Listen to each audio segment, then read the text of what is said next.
están luchando fuertemente con la gripe, con tos. Estemos orando por cada uno de ellos, tenemos peticiones, pero gracias a Dios a lo que todavía podemos estar bien. Marcos capítulo 6, verso 51. Estaré predicando hoy en el capítulo 6 de Marcos y en el siguiente culto en el capítulo 5 de Marcos. Ese versículo es bien importante. Marcos capítulo 6, verso 51. Marcos el capítulo 6, verso 51. Dice así la palabra bendita del Señor. Y subió a ellos en la barca, y se calmó el viento, y ellos se asombraron en gran manera y se maravillaban. Tomen sus lugares. Quiero tomar esa primera palabra, y subió a ellos en la barca, y hablaré acerca del tema: permitamos a Jesús en nuestra barca. Permitamos a Jesús en nuestra barca. Casi las personas que tienen cómo hacerlo disfrutan de un viaje en el mar. Me contaba un pastor, amigo mío de Nueva Jersey, que él hizo un viaje en un crucero, que ese viaje tarda 30 días, y luego pasa por El Salvador, pasa por todo Centroamérica, van haciendo una escala en los puertos, les dan oportunidad para que ellos, si llegan a Acajutla, van a comprar, comen allí en Acajutla algo, disfrutan, entran otra vez al barco y siguen así por todos los países. 30 días en un crucero donde es un hotel, comida, buffet de lo que quieran comer, camas. Bueno, 30 días en un hotel en el mar. Es un viaje placentero. Dice que él fue a Israel y no le sintió tanto sabor al viaje, tanto sentido como el viaje que hizo en el mar. Fue mejor para él. En esta ocasión, los discípulos quizás sintieron un viaje placentero al principio. Se entraron en el mar, en una barca. El pasaje que vamos a estar estudiando es desde el capítulo 6, verso 45 en adelante. Por eso es que no vaya a cerrar su Biblia. Según esta escritura, para ellos fue un viaje placentero al principio, pero que al final se convirtió en una experiencia difícil. Estudiaremos este pasaje a partir del verso 45. Tenemos ahí el 45.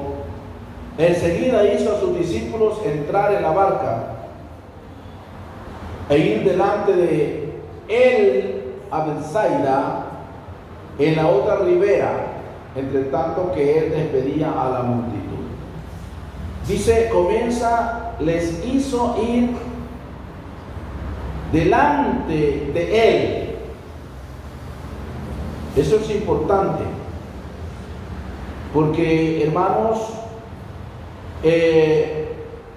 aunque no era lo mismo que el Señor fuera con ellos o que los mande adelante, como cuando el papá o la mamá le dice al hijo, váyase adelante, ya lo alcanzo. Pero en ese transcurso del tiempo puede suceder cualquier cosa, un peligro, un accidente. Jesús Lo que deseaba en ellos era la obediencia. Deseaba de ellos la obediencia, como también la desea de nosotros. Lo que más Dios desea de nosotros es que seamos obedientes. La disposición voluntaria de parte de los discípulos, que ellos hicieran lo que Él estaba pidiendo, que fueran adelante. Pero en el verso 46 dice la Biblia que Jesús se fue a orar al monte. Y después que los hubo despedido, se fue al monte a orar. ¡Qué tremendo! Ellos se van, se meten en la barca y comienzan sobre el mar, y Jesús se va al monte.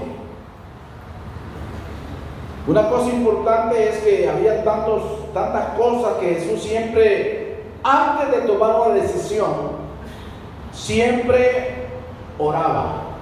Como hombre, como humano, Él fue un hombre de oración. Aún la Biblia dice que cuando Él nombró a sus 12 discípulos, cuando el Señor nombra a sus 12 discípulos y los nombra como apóstoles, el Señor había terminado una noche de oración. Había orado toda la noche. Y luego, cuando amanece, Él llama a sus 12 y los encomienda apóstoles, que significa enviados.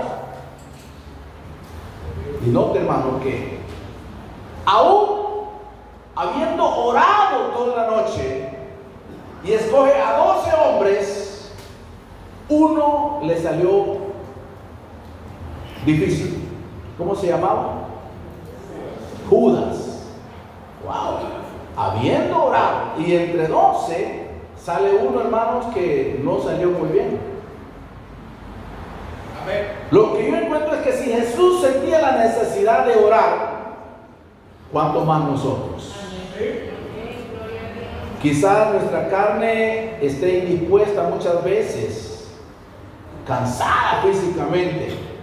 Obviamente los hermanos que trabajan duro, trabajan, hermanos, desde bien temprano y luego hasta muy noche. Lo que el cuerpo más pide es caer en una cama. Dice: Señor, gracias por este día. Punto. ¿Verdad que así es, hermano Dulito? Así es, hermano Dulio, papá Dulio. Es así, hermano, el cuerpo se cansa. Y muchas veces como que no siente deseo de orar. Y yo sé que a todos nos ha pasado esto. Aun cuando hay una vigilia, hay un ayuno, algunos se duermen embrocados en la banca, porque el cuerpo así es. Sin embargo, Jesús enseñó que el orar no simplemente es algo que uno tiene ganas de orar, que tengo un tremendo deseo de orar. No, eso no. Orar es una necesidad. Amén. Es una necesidad. Por eso Jesús dijo en Lucas capítulo 18, verso 1, dijo el Señor estas palabras. Oiga estas palabras que salieron de los labios del Señor. También les refirió Jesús una parábola sobre ¿qué? La necesidad. La necesidad de orar siempre y no desmayar. Jesús dijo que esto era una necesidad de orar siempre. Mi esposa tiene un hábito de orar a las 5 de la mañana. A las 5 de la mañana. Y yo a veces bien escucho que ella está orando. Yo más tardecito, Señor, por favor. Una hora más, Señor. A veces siento pena. A 101, ¿verdad? Ok, demos un aplauso al Señor. Tenemos 101 hermanos. Usted tiene un hábito. ya tiene un hábito. La hermana Evelyn me ha contado el Espíritu Santo que ora a las 2 de la mañana. No, hermano Julio me contó, hermano. Y muchos hermanos tienen su hora. Hermano Miguel López, hermana Elsa, todos tenemos un horario, hermanos, porque sentimos una necesidad profunda.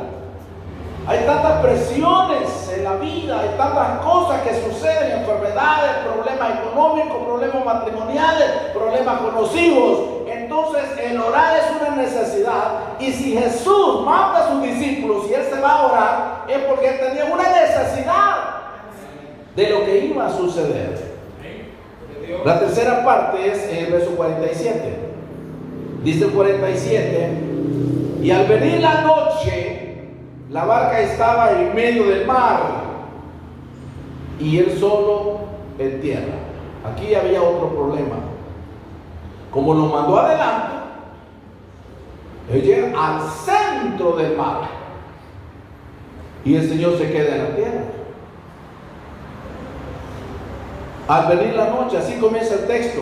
Al venir la noche, esa palabra es importante. Al venir la noche, ¿qué representa la noche?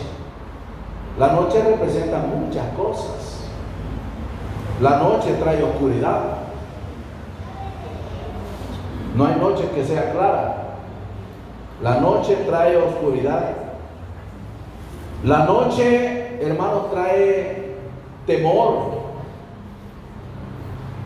Usted en el día se pasa a San Miguelito y puede caminar hasta San Jacinto, pero estoy seguro que a medianoche no lo hacen, o no lo hacemos, porque la noche trae temor, la noche trae peligros. Aún algunos comentaristas dicen que es en la noche donde los demonios se salen del infierno, se salen del pozo del abismo y van, y cualquier cosa puede suceder en la noche.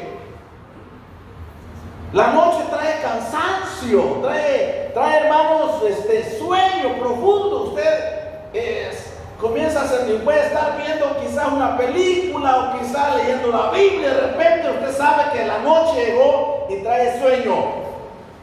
La noche trae soledad, trae frío, trae peligros.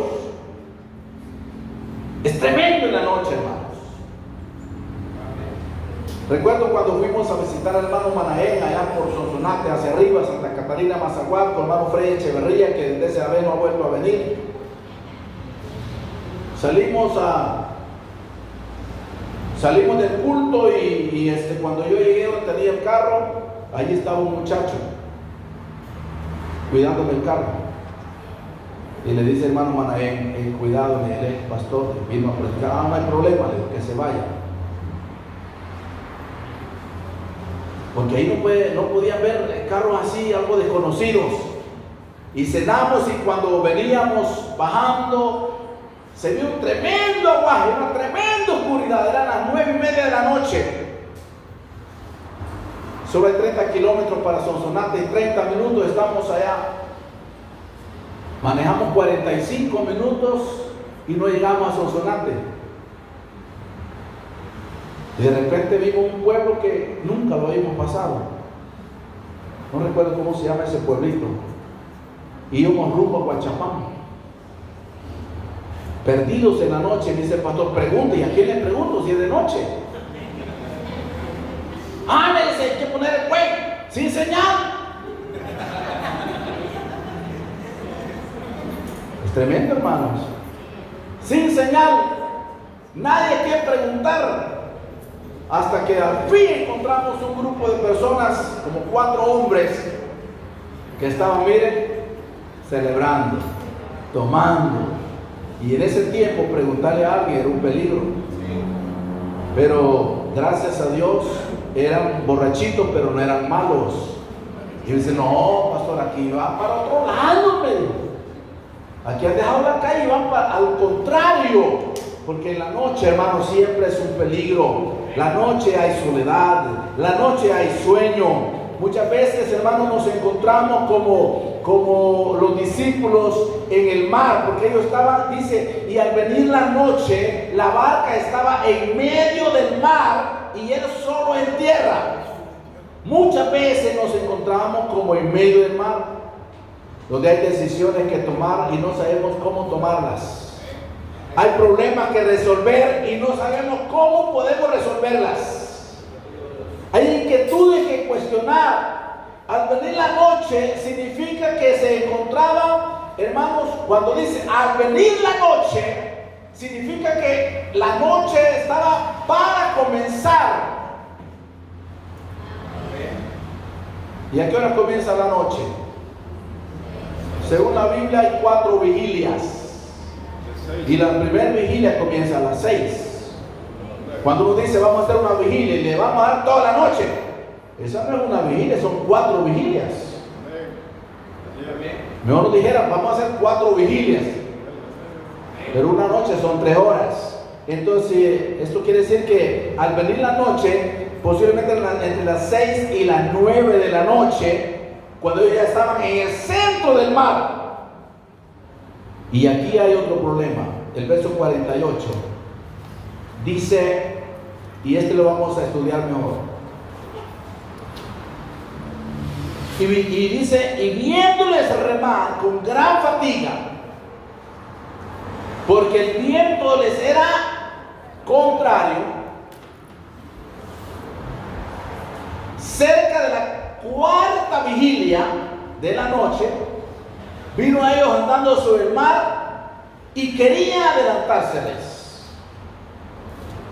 Número 1, se vino un viento contrario y tuvieron que remar con gran fatiga. Viento contrario, no es lo mismo que el viento le pegue en la espalda como que le pegue en el pecho. No es lo mismo que usted camine el evangelio sin problemas como que vaya caminando en medio de situaciones difíciles. Eso puede ser vientos contrarios. Marcos dice que eran vientos contrarios. Mateo dice que la barca estaba azotada por las olas. Y Juan 6:18 dice que se levantó el mar con gran viento que soplaba.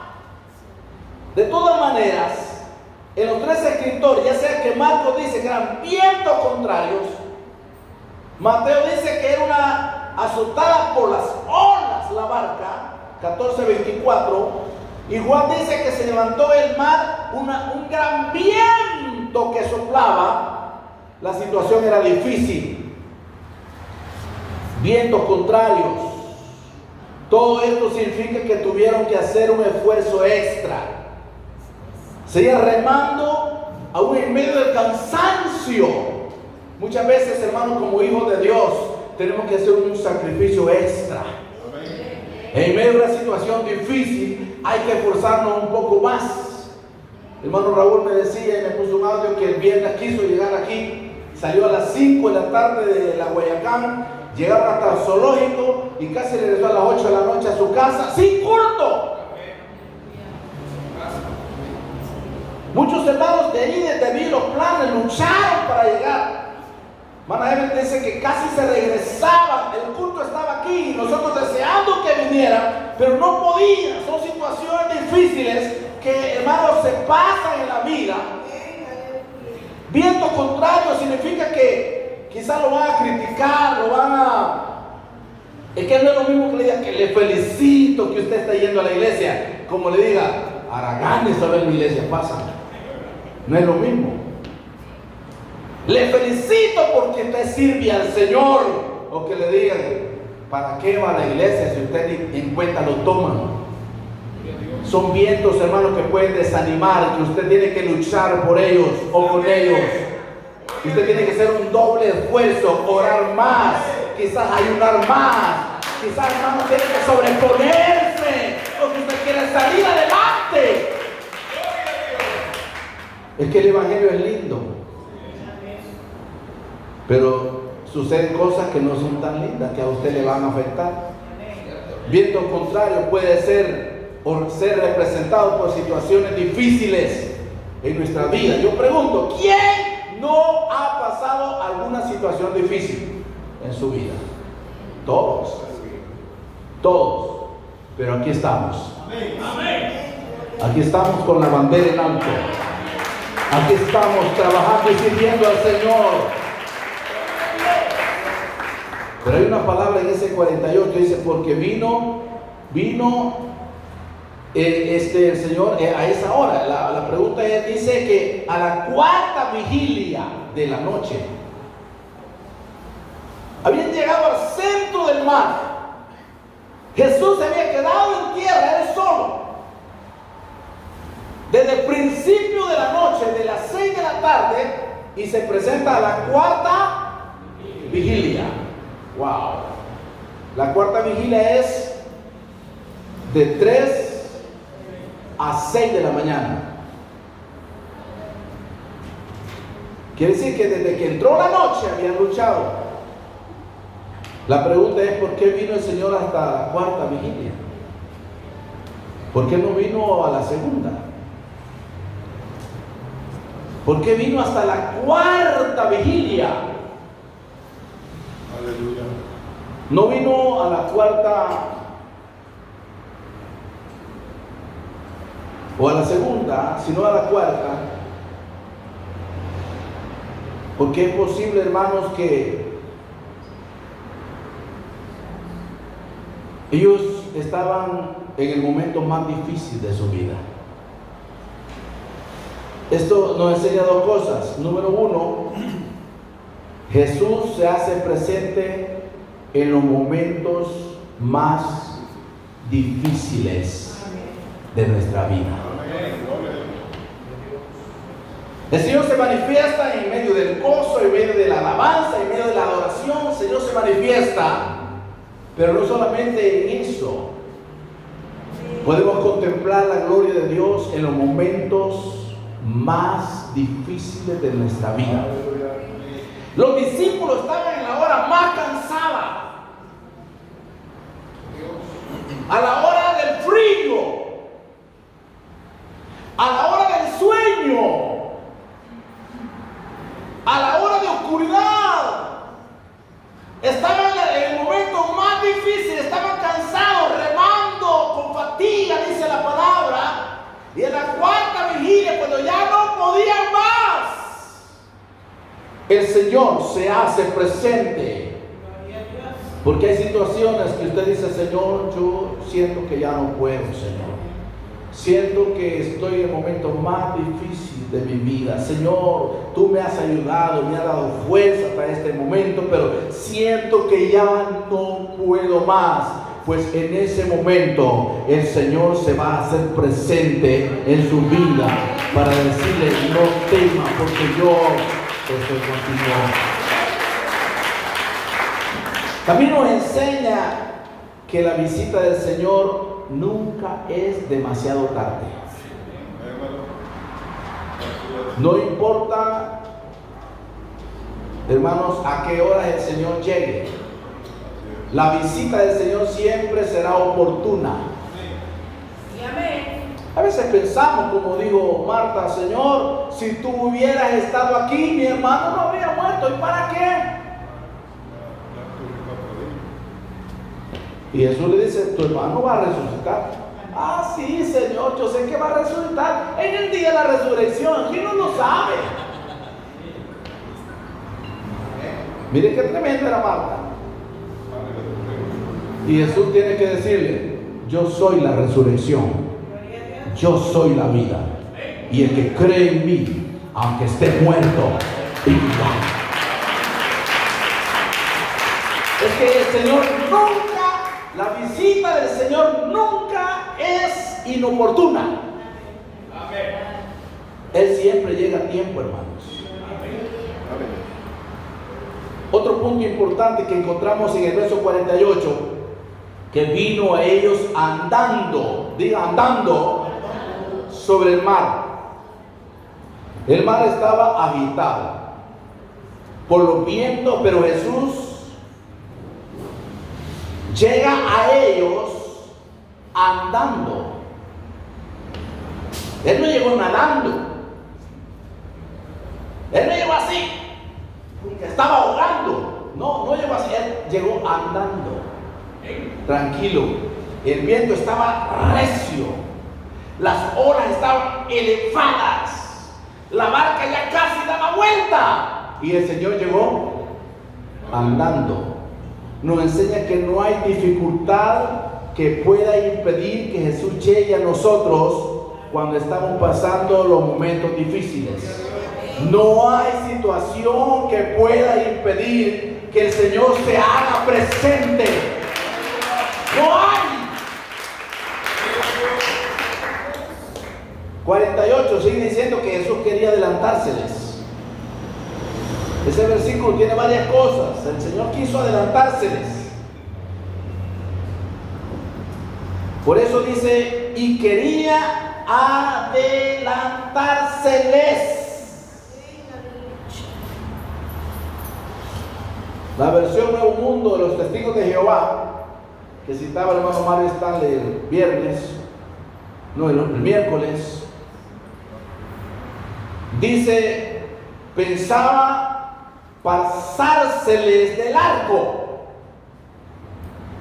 La Biblia católica latinoamericana dice este versículo, como si quisiera pasar de largo. Lo más seguro es que Jesús quería que le vieran. Él no se fue detrás de ellos y vamos a ver cómo sale, vamos a ver, luche y no su hombre, pues. No, Jesús no quería verles, Él quería que lo vieran. Por eso es que se le adelanta para que ellos sepan quién es el que está frente a la situación difícil. Él quería que ellos fijaran la mirada en Él. Y hermano, cuando fijamos la mirada en el Señor Jesucristo, no hay obstáculo que nos va a impedir que nuestra vida cristiana siga adelante.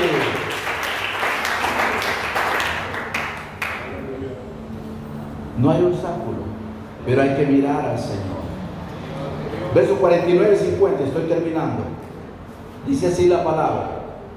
Viéndolo ellos andar sobre el mar, pensaban que era un fantasma y gritaron. Verso 50. Porque todos le veían. Eso es lo que estaba diciendo. Todos le veían. Es que como iba adelante, todos le veían. Hay situaciones, hermanos, que uno siente como que el Señor se le desaparece. Sentimos como que el Señor de esa no nos va a sacar. Sentimos que como que ahora es una situación difícil para el Señor. Quizás para nosotros sea difícil, pero para el Señor todo es posible. Entonces dice la palabra, porque todos le veían. Todos le veían. Podemos saber que Jesús es el sanador en medio de la enfermedad.